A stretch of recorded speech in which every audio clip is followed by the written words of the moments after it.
Essa é uma das questões mais difíceis que a gente pode ter de lidar. Quando esse título da reflexão aqui hoje é "Se você não existisse, que falta faria?" Em última instância, a grande pergunta é: fazemos por merecer? Por merecer a existência, a vida, esse mistério magnífico do qual nós participamos e não conhecemos toda a razão? Essa vida que nós partilhamos com outras e outras formas de vida. Será que nós a desperdiçamos, a colocamos fora? É interessante, porque as homenagens que a gente recebe, elas, vez ou outra, nos levam exatamente a pensar isso. Será que nós fazemos por merecer? Merecer o quê? A amizade que partilhamos, a solidariedade que nos oferecem, a alegria que a gente pode ter, os momentos também de fraternidade que se tem, aquilo que é para nós uma condição de existência que não necessariamente é colocada com outras e outros. Eu penso isso no ponto de partida desta reflexão exatamente por isso. Isto é, fazer por merecer. Eu tenho um livro que eu gosto demais de uma frase que nele está, porque é uma frase que circula na internet como sendo da minha autoria. E ela não é da minha autoria. Uma das coisas interessantes é que esse livro, chamado Qual é a Tua Obra?, ele tem uma frase de um estupendo político britânico do século XIX, chamado Benjamin Disraeli. Ele dizia: a vida é muito curta para ser pequena. A vida é muito curta para ser pequena. Basta que a vida curta seja para que a gente consiga pequená-la de algum modo. Claro que a vida é curta. Dura em média hoje 75 anos. 75. Alguns vão mais, outros menos. Há 100 anos, a vida média era de 42 anos. 42? Diz assim, não é possível. Meu avô foi até 90, mas quantos filhos dele sobreviveram?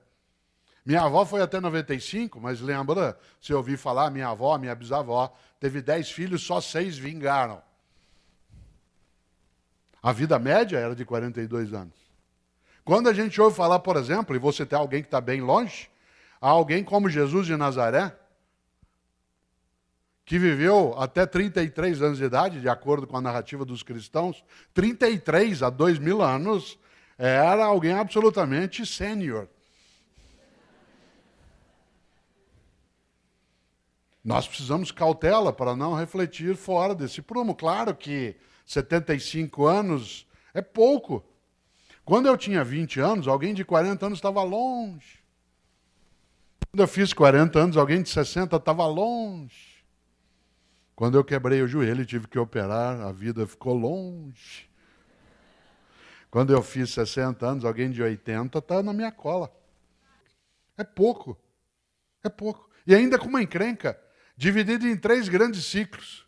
Do 0 aos 25 você está se montando. Sua estrutura física, psíquica, relacional, cognitiva, reprodutiva, hormonal. Dos 25 aos 50, você está reproduzindo outros humanos e trabalhando em alta intensidade. E dos 50 aos 75, você se prepara para o check-out. O desembarque se aproxima. Cada dia começam a desabilitar mais aplicativos.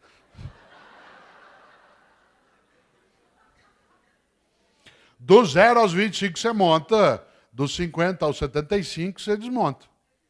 Pelo meio você trabalha muito, estuda muito, assiste palestra. Depois vai embora. Se bobear, desperdiçou. Já imaginou? Você fala, então eu vou largar tudo e vou viver na Ilha do Mel, em Jericoacoara, né? Vou ficar lá no Bonete, na Ilha Bela, nunca mais ninguém vai me tirar. Não é disso que eu estou falando. Estou falando de ser importante onde você está. Na tua família, na tua escola, no teu trabalho, na empresa, na tua comunidade. Não é largar, não estou falando de desistência. Eu estou falando de persistência. Que é outra coisa. É claro, do 0 aos 25 você monta. Dos 50 aos 75, você sabe, eu estou nessa fase. Cada dia no meu café da manhã tem menos comida e mais caixinha de remédio. Você vai atravessar uma rua em São Paulo, você vai, você vê um carro, fala, seja o que Deus quiser. Vocês estão rindo? Cada dia você tem menos bíceps e mais pânceps, certo? Mulheres não riam. Vocês vão um dia ser atingidos em cheio pela lei da gravidade. Tudo vai apontar em direção ao solo. Você vai ter que escorar com veneno botulímico. Vai entrar na fase que a gente chama de California Dreams, que é The Mamas and the Papas. Vocês estão rindo?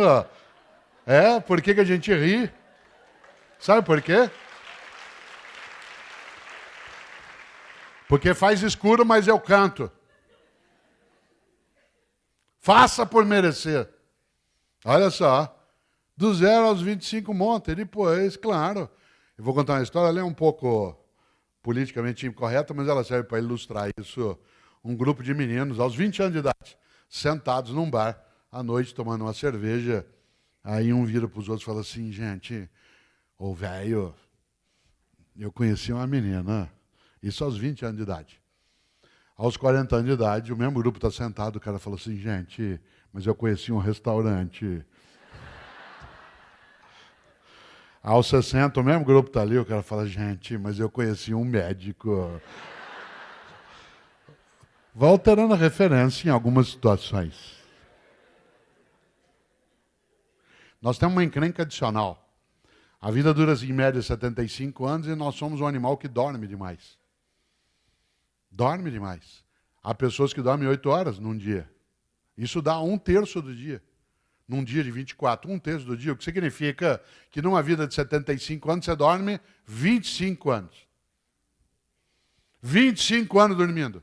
A gente encontra a pessoa numa segunda-feira, falei que você fez no fim de semana, aproveitei e dormi direto. Tô louco para chegar outro feriado para eu dormir 3 dias inteirinho. Parabéns, chama-se animal racional. Já pensou? Nós somos um animal que dorme demais. Nós temos outra encrenca. Nós somos um animal que come demais. Nós somos o único animal, o único que faz uma coisa que nem o outro faz. A gente come sem ter fome e transa sem estar no cio. Isso é uma característica só nossa. Nós somos o único animal em que a natureza não dá todas as ordens. Por isso que nós somos livres. Nós somos capazes, por exemplo, de fazer sexo sem estar no cio, que é uma coisa só nossa, e de alguns primatas. Mas nós somos um outro primata, e isso só nós fazemos, o único que come sem estar com fome. É tal ponto que você acabou de jantar. Se você passar e tiver um pão de queijo, você vai e pega. Tem uma bolachinha, você vai. Alguém te oferece um amendoim, você aceita. Aliás, há uma história antiga que diz que a pessoa mais corajosa do mundo, o maior ser corajoso do mundo, é a pessoa que aceita um só amendoim. A pessoa dá, ele pega, fala que eu não, obrigado, estou satisfeito.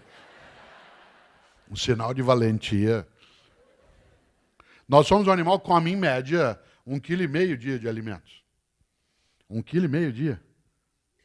Você diz, não, claro, um copo de água com 500 ml tem 500 gramas. Se eu tomar 3 desses num dia, eu já tomei 1,5 kg. 1,5 kg dia de sólidos, líquidos e gasosos. Teve gente que tomou café de manhã, comeu um lanchinho antes do meio-dia, almoçou, tomou um lanche à tarde, já jantou, tá louco para jantar e ainda vai comer alguma coisa antes de dormir para não acordar com fome no meio da noite. 1,5 kg dia. Como tem fome no planeta, ainda, mas não para sempre, significa que vários de nós comemos mais, é claro. Você não daria essa média. 1,5 kg dia de alimentos, ao final de uma vida de 75 anos, dá 42 toneladas de alimentos. E quando você estiver vivo ou vivo, você terá comido 42 toneladas de alimentos. Sólidos, líquidos e gasosos.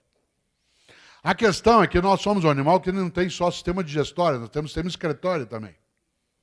E para o planeta não sair do eixo, a lei de Lavoisier tem que imperar.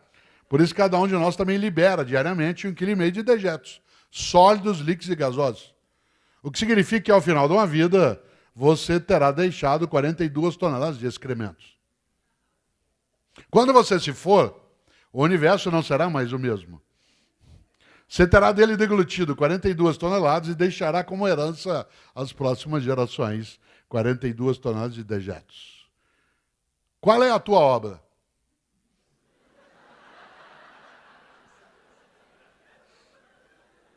Você sabe que tem gente que mata, liquida, humilha, destrói, só para poder dormir mais do que é necessário, comer mais do que precisa e excretar em banheiros especiais. Interessante. Os programas de TV que fazem mais sucesso são aqueles que mostram as pessoas comendo, bebendo e excretando, trancados em lugares. Comendo, bebendo e excretando, a pessoa diz que não tem 1 hora por dia, para ela ver lua junto, fazer uma oração, cantar, ler alguma coisa, fazer um trabalho de voluntariado. Mas ela tem 1 hora por dia para ficar parado vendo na TV pessoas comendo, bebendo e excretando pelos 7 ou 8 orifícios que tem. As revistas que mais vendem são as que mostram os chiques e famosos nas suas camas, nas suas mesas e nos seus banheiros. Isso é o reino da mediocridade. Depois morre. Sabe o que fala na hora que está morrendo? Eu escrevi isso no livro Qual é a Tua Obra. Eu gosto dessa perspectiva de pensar. Sabe o que a pessoa fala quando ela está morrendo? Quem aqui é médico ou médica sabe disso.